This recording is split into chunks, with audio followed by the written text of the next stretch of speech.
Hey there, I'm Lee Ullman here with some big news from the National Young Farmers Coalition. We're partnering with Heritage Radio Network on a special season of The Farm Report. It's all about what's happening with the Farm Bill and how it impacts farmers and eaters. I am growing diversified vegetables on land that's been in our family for 150 years. And so with the pandemic, gentrification, property values going up, we had to sell the land and we lost it. Join us as we uncover the untold stories behind this massive piece of legislation that shapes how we grow our food, what we eat, and so much more.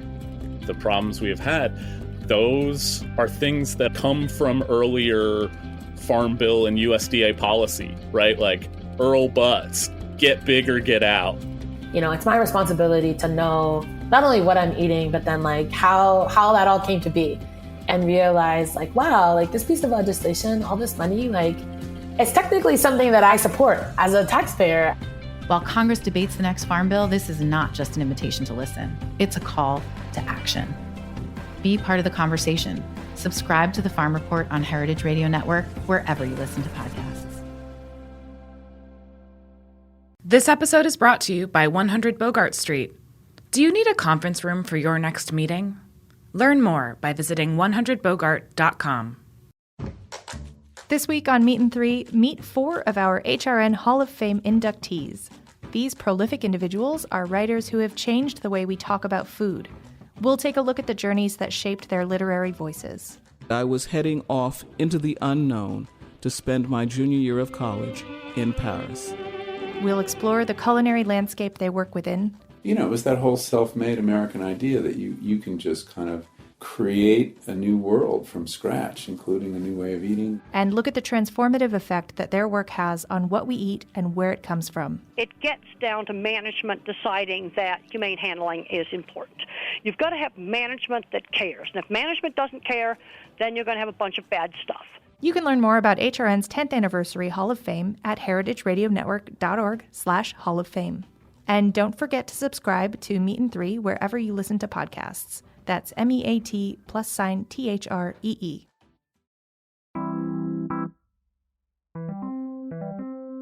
I'm Luke Griffin, and you're listening to Bushwick Podcast, local stories for a strong community. Each week, we take you behind the scenes of the artists, activists, and entrepreneurs whose journeys collide in Bushwick, a special Brooklyn neighborhood that's changing faster by the day. We've heard in previous episodes about how Bushwick has become one of Brooklyn's most dynamic communities for everything from food to art. Take a walk around the neighborhood, and you're sure to notice another scene that's thriving here: thrift stores and vintage shops. But that's not without some complicated feelings, as some people see the increasingly hip secondhand industry as a herald of gentrification. We didn't want people to look at us and say, oh man, there goes a neighborhood. Oh, the gentrification is coming to that next step.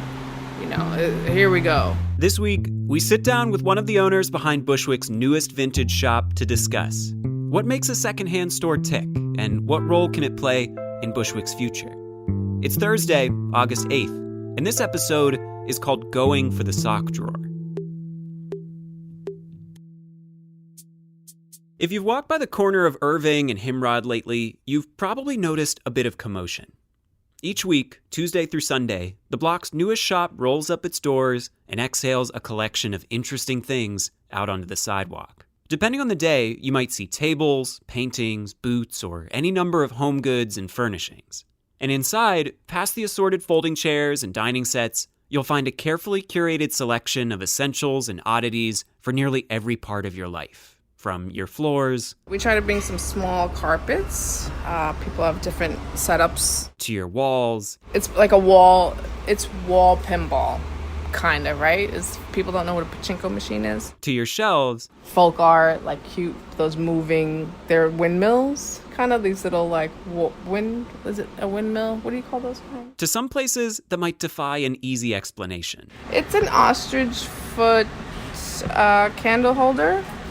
It's pretty creepy. Yeah. Super creepy. That's very interesting. It's strange looking. It's a conversation piece, All this and more is on sale now here at Bushwick's newest secondhand store. Brooklyn Vintage Company. People want their environments to look unique, so they have to go out and curate for themselves. So we just make this place someplace where they can come pick and curate their house. That is Kat Varga, one of the 3 owners behind the new shop. I'm Kat Varga. I am co-owner of Brooklyn Vintage Company. And I have 2 partners, Michael Epstein and Mike Estevez. So in the joke of in the vintage world, we are MCM. In a neighborhood filled with one of Brooklyn's largest and most eclectic selections of secondhand shops, Kat and her MCM partners are trying to build something unique with Brooklyn Vintage Company, a space that's as committed to the community as it is to a well-curated selection of repurposed treasures. We caught up with Kat at the shop last month to learn more about her team's vision and dive into how exactly a vintage store works.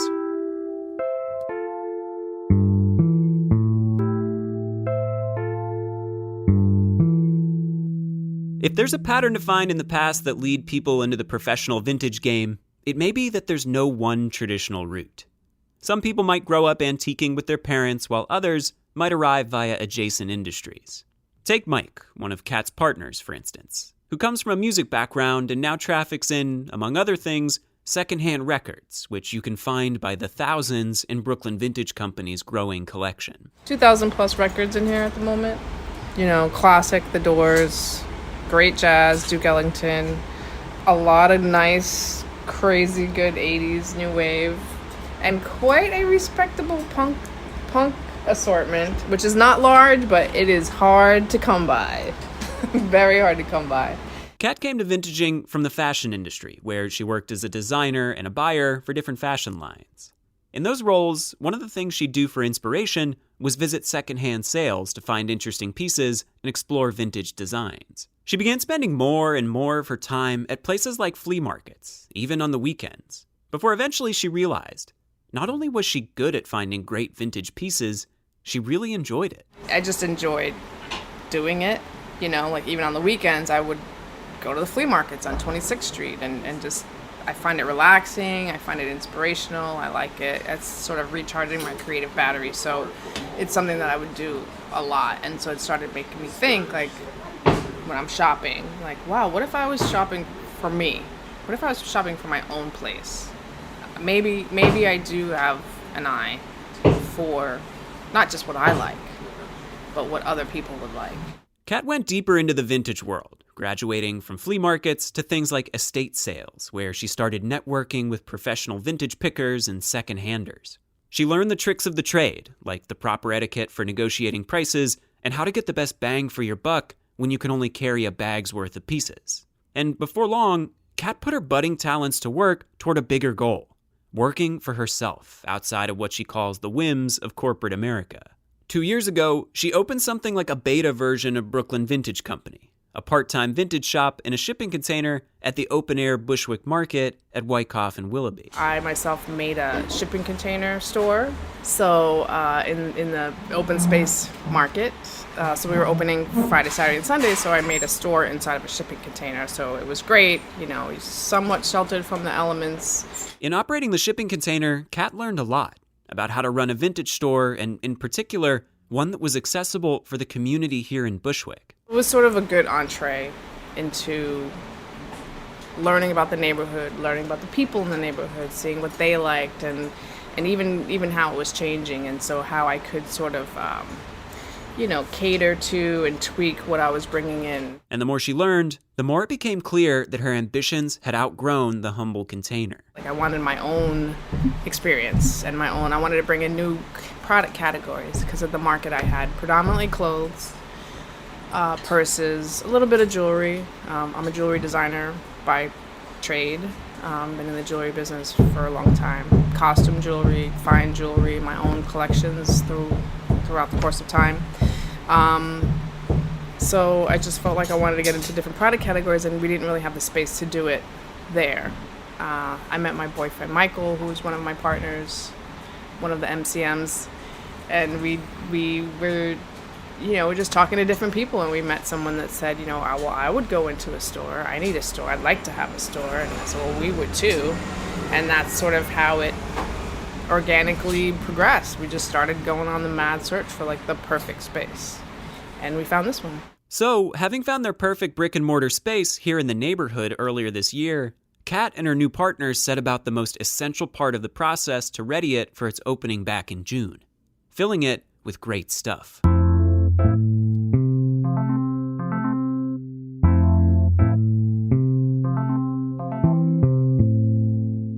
To the untrained eye, it can look like a secondhand store just kind of happens. You hang some old clothes here, you repurpose some old dishware there. But in reality, behind every secondhand store is an art. The art of imagining a future for things whose journeys once appeared to be over. Someone's old loafers might be someone else's new wedding shoes. That old print could be just the thing for this new bedroom. Sometimes a thing's journey really is over, or its time hasn't yet come again. And vintage shops rise and fall on their ability to curate the very best collections of things at just the right moment to begin a new life. As Kat notes, knowing where and how to find those things is essential to success in the vintage game, and there are so many places to look. We get phone calls from people like a relative is moving, downsizing, moving to Florida. A lot of New Yorkers relocate to Florida when they get older. There's estate sales and tag sales. We look everywhere. We look at everything. We look at crate. We look everywhere. We'll go near and far for the right kind of stuff. I had a good friend of mine move from upstate New York to Seattle and said, I can't bring 1,000 records with me. So I said, well, I'd like to see you one more time before you move to Seattle, and I would love to see your record collection one more time. So we did a check up there to get records. Like, it's stuff like that. Someone bought a house and they bought it with the furnishings, but they don't want those furnishings. You just kind of like just take it. People buy houses that way, and then so they say, okay, I bought this house and there's all this stuff in it. Do you want it? It's all over. A lot of new buyers will start out at places like flea markets, but for professional pickers like Kat and her partners, it's often more helpful to go directly to the source at events like estate sales, where complete homes full of a lifetime's worth of stuff are put up for sale. So an estate sale is usually someone's house or apartment that they are either downsizing or they're moving or someone passed away, and they hire. There's some privately held ones by the family members, which I do not recommend doing, because there is a system, and you really need to know what you're doing. So you hire someone to host it for you, and so you basically run a sale in a house, and so you meet with a homeowner. You go through the house to see what's there. It takes a lot of prep to sort of stage an estate sale, because there's people collect things for years. People get older. It's hard for them to maintain their houses. Sometimes it's a pristine house. Sometimes it's not a pristine house. So it's just basically going into someone's house and just seeing, looking at what's there and seeing what speaks to you and what speaks to your customer and what you feel like you could really sell. Like any curator, a vintage buyer succeeds and fails on their ability to understand their audience's taste. And as Kat explains, there's often no better audience to start with than yourself. Part of what makes you successful, I think, is your genuine like of what you're presenting. People don't like to feel played to, so I can honestly say everything in here, and there's a lot in here. Most of it, I really like it. Sometimes I see things and I think, oh, that would probably sell, but then I think, I really don't want to look at it. I don't love it. I don't appreciate it. I don't want to look at it. I don't like to sell things that I don't like personally. I think I just had a knack for it and just thought if I believed in something that I liked enough, I can express it to other people. There are a number of characteristics that make the art of vintage uniquely challenging for secondhand buyers. Perhaps the most pressing are the logistics of it all. If you're buying from someone's old house, you might be in Brooklyn one day and the Bronx the next. And of course, there's the fact that you can never trust that you'll find what you're looking for. You never know where you're going to find. That's, sort of the curse and the beauty of vintage is you can't go get, when you're sourcing in this way, you can't go get a something. You know, you never know what a house is going to have, you know, so you hope someone's going to have an amazing closet full of pristine 50s dresses, but you never know. To make the most out of so much unpredictability, it seems that some strategies work better than others. And for her part, Kat likes to look in places that might intimidate other, less bold buyers. I like finding the things that most people don't go for. You know, there's always the sock drawer that no one wants to go into. It's kind of like personal. You know, when you go into something that feel weird, you know, there's a lot of weird kind of funny things that happen in estate sales. And I am going for the sock drawer, and I'm going to and slips. You know, I sell a lot of loungewear and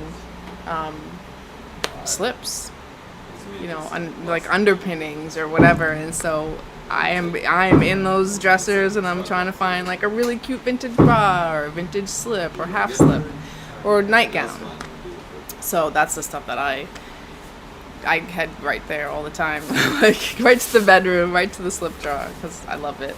That may sound a bit strange, but as Kat puts it, like with all vintage, it comes down to respect for the items themselves and for the people to whom they may have meant so much. I think in the beginning it can be very strange, but you get used to it. Like anything else, you get used to it. I always strive to be respectful, whether there's a family member in the house or not. It's still there's still a business owner that's there that has organized the house, and people just make messes, and it's like a bull in a china shop, and I find that disrespectful just to the tag sale hosts. But just I try to be respectful of people's things. You know, this is stuff that people used and they loved it, and so that aspect of being respectful overtakes the weirdness. You know what I mean? Like, it's just, we've seen weird stuff. There's always something funny that will pop up that, someone's unmentionables. For some people, saying goodbye to things that they or their families or their loved ones may have cherished is hard. And since her days in the shipping container, Kat's made it a practice to help people move on by showing them just how meaningful those things can be for their new owners. When I started doing the shipping container store, I would connect with, there just happened to be a lot of family members at the sales that I was going to, and I ended up connecting with them, and I think the family members would see that I was buying things and looking at things very, I don't know, specifically, and maybe carrying myself as if I respected my environment and where I was. And so I would connect with them and take their number, we'd exchange numbers, and then they would say, hey, I wasn't going to show this dress to the sale. My mom really loved it, but they would pull it out and say, but I would be happy if you were to take this dress. So fine. So that, I love when that happens. And so we'd exchange contact information, and then when I would sell it in the store, I would take pictures so they would see the environment. Like, see, it's, I'll press it, I'll steam it, here's what it looks like. And they love it, because it's showing the new beginning of the new life of this thing. And then I take a photo of whoever buys it and I send it to them. And when the right piece goes on the right person, their faces are just beaming. I have a wedding to go to or whatever, and so I end up sending that photo to the relative, the lady who pulled out that dress, and she'd say, oh, I'm crying, mom is upstairs happy, and that sort of full circle is, I love it. I love doing that. Kat and her partners aren't just thoughtful about the pieces in Brooklyn Vintage Company. They're thoughtful about the people. And here in a neighborhood where hip vintage stores and thrift shops are sometimes seen as heralds of gentrification, they're especially thoughtful about the community. After the break, Kat's thoughts on the relationship between vintage and the forces changing Bushwick, and her vision for the role she and her partners hope Brooklyn Vintage Company can play here.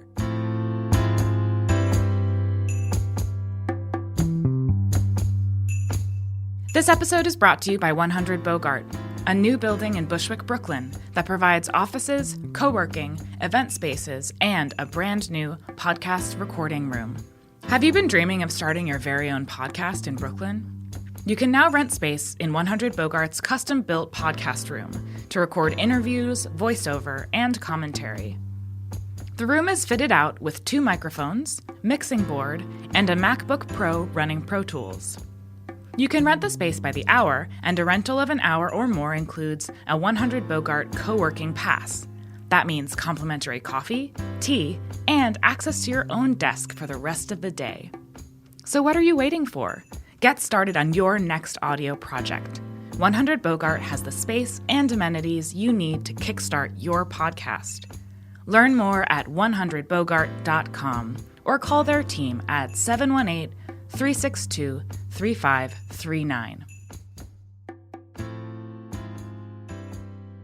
Brooklyn Vintage Company's home here in the neighborhood is, in a way, a lot like the secondhand pieces Kat and her partners sell at the store. Something old given new life and a fresh journey. And it's funny that, in the theme of journeys, like this building is from the early 1900s.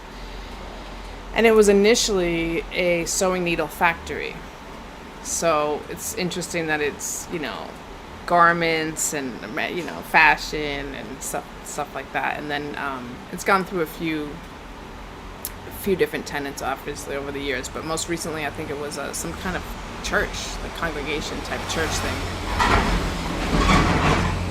Which I think, again, is cool because we like this space to be a place where people can congregate. We're sitting at a dining room table as if we're home. We're in someone's house and we're chilling out, and there's a couch and there's a record player, and, you could play dress up, and, we just don't have a kitchen. That's the only thing that's missing. But in Bushwick, where the journeys of so many people and places are being cut short by the effects of gentrification, each new business here has a responsibility to help make the community stronger. Especially for Bushwick's most vulnerable, like the neighborhood's low-income families and long-term residents. Initially, Kat and her partners were nervous that their neighbors here would view Brooklyn Vintage Company as another hipster business inaccessible to all but Bushwick's wealthiest residents. We didn't want people to look at us and say, oh man, there goes a neighborhood. Oh, the gentrification is coming to that next step. Here we go. We knew how we would approach it and how we wanted to be inclusive. Our prices are very reasonable. You're not going to please everyone, but we try to be reasonable in our pricing and in what we offer. The surprise has been that how well we have been embraced by the neighborhood. Kat sees what she describes as a kind of cycle that vintage stores and other businesses can fall into, where they try to appeal to a wealthier customer base, biding their time with lower-income neighbors as they wait for their communities to gentrify. And our aim was never to get on the front end of that cycle. That was never our aim. We wanted to be in a sense of community as it is now. We weren't going to say, oh, we'll just hang out and deal with the people that are here now, just waiting for that next wave of people. That was never our intent. From the start, Kat and her partners have built Brooklyn Vintage Company with accessibility in mind, to reject the attitudes that accelerate the dispossession of gentrifying neighborhoods. Most important thing is you treat everybody equally. You welcome everyone. Hey, how's it going? What's your name? What's happening? It's your approach, just on a one-to-one level. That's standard. That's the basic.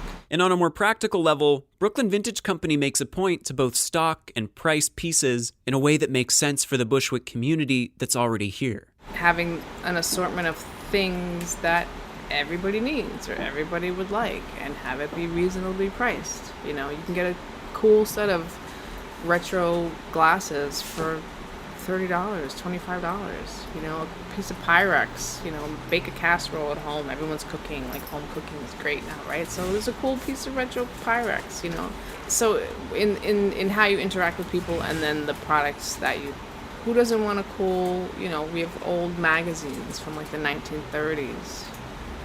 There's a cool book on New York City. On Brooklyn specific, there's books, there's old storytelling books, photography books.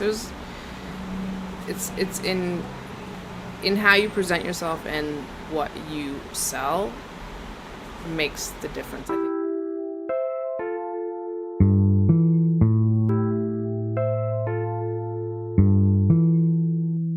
role can a secondhand shop like Brooklyn Vintage Company play in a neighborhood like Bushwick? On a broad level, it can help the neighborhood be more sustainable by providing an option that's a bit more wallet and environmentally friendly for buying everything from home goods to clothing. A lot of times what's left over either gets donated by the family or by the people that host the estate sale, or sadly it just gets destroyed. And that's the part that really bothers me. I really don't like to see things that are made really well end up in a landfill. There's no need for it, you know. A little paint, a little TLC, you know, something. I always feel like there's a way to repurpose something, everything, a t-shirt, whatever it is, you know. I've been in the fashion business too, in the apparel business, and I've seen a lot of waste. The fashion industry has a lot of waste involved in it. So specifically with apparel and what they call fast fashion, there's a lot of waste. It's very disposable, and I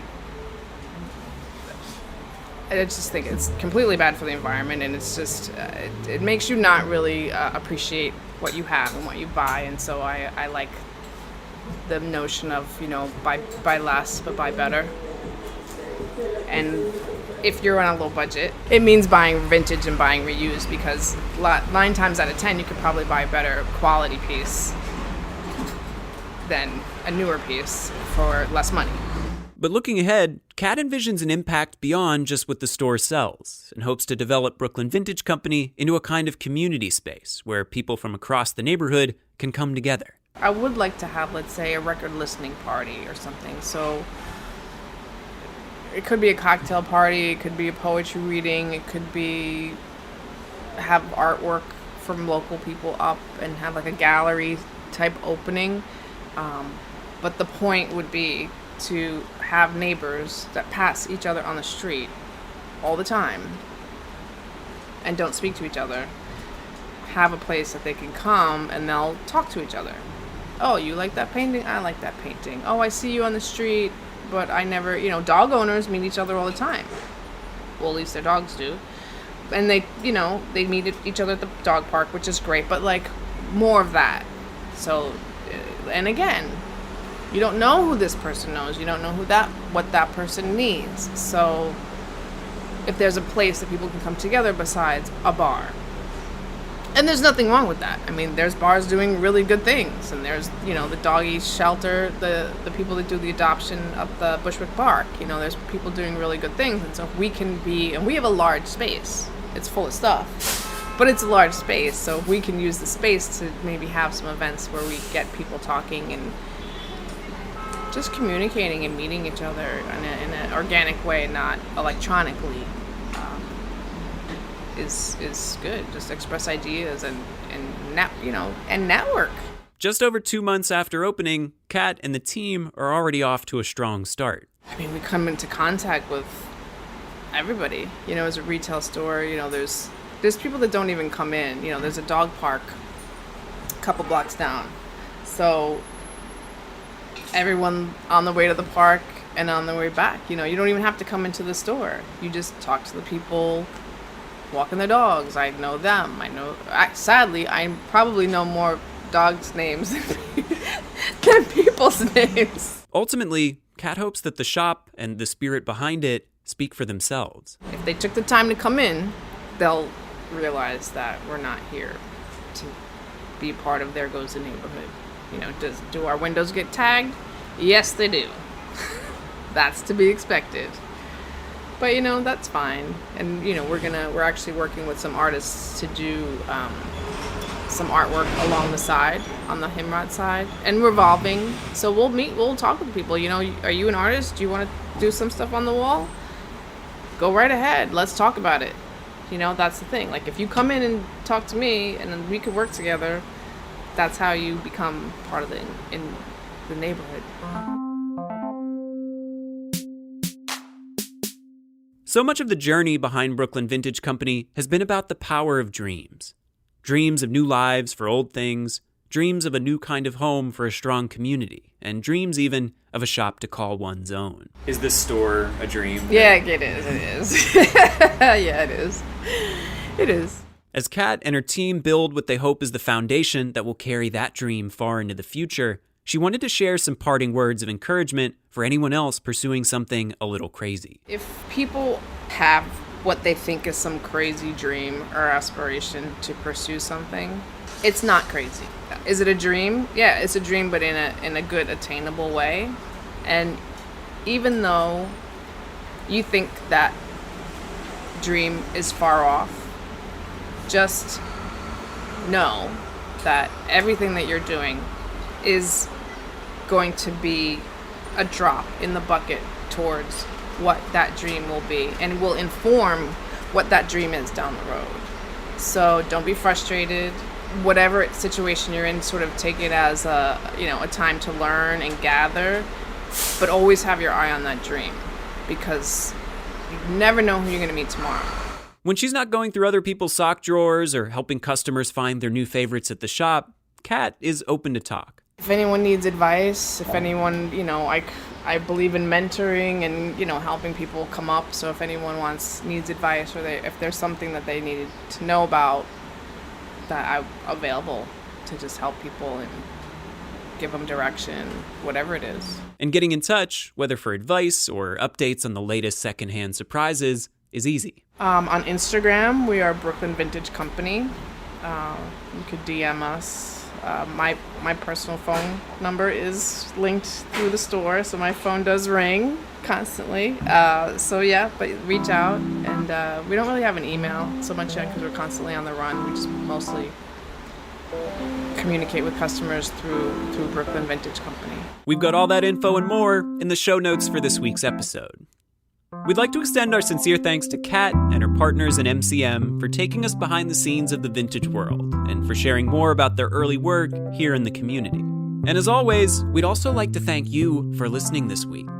If you enjoy Bushwick Podcast, you can do us a huge favor by telling a friend or by leaving us a review on your favorite podcast platform, which helps us reach even more new listeners with stories like these. We'll be back next week with our final episode of the season, an exciting collaboration with our friends at the new Bushwick blog, This Bushwick Life. You won't want to miss it. In the meantime, did you know that Bushwick Podcast is made by people just like you? We'd love your thoughts and your help. If you have questions, comments, or want to get involved, send us an email to hello@hearbushwick.com. That's HEAR Bushwick.com. Or you can always DM us on our Instagram page @Bushwick Podcast. We look forward to hearing from you soon, and we'll see you next week. Thanks for listening to Heritage Radio Network, food radio supported by you. For our freshest content and to hear about exclusive events, subscribe to our newsletter. Enter your email at the bottom of our website, heritageradionetwork.org. Connect with us on Facebook, Instagram, and Twitter @heritage_radio. Heritage Radio Network is a nonprofit organization driving conversations to make the world a better, fairer, more delicious place. And we couldn't do it without support from listeners like you. Want to be a part of the food world's most innovative community? Rate the shows you like, tell your friends, and please join our community by becoming a member. Just click on the beating heart at the top right of our homepage. Thanks for listening.